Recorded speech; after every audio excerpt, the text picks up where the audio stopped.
of the things that we do over the years, because guys been around for 5 years now. We're not just running, we're doing lectures, trainings, and all.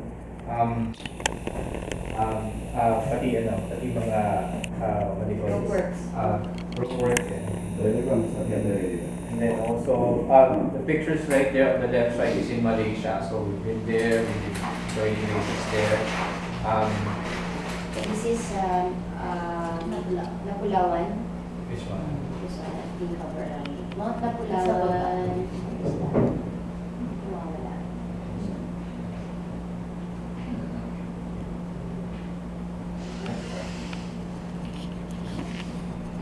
Wala, ayaw. Basta yung lowest lane, that guy in blue and white.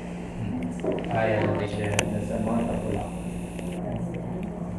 Also, mga activities, we are also doing activities like, sa lower left, nagkaroon kami ng mga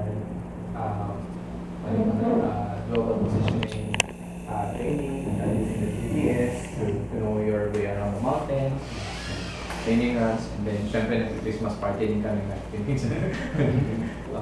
and then also, mainly we go to Cordillera dahil yun yung malapit sa Manila, and then meron mga plethora of mountains there.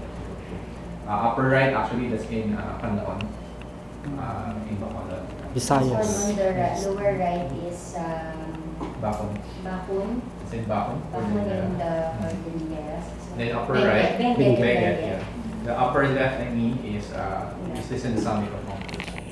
There's few of the members of it. And also, to share to you, we've been around, for quite some time now. Even yung races natin yung race na ina-organize ng Thursday sa Benguet, Mount Ugo, has been joined by,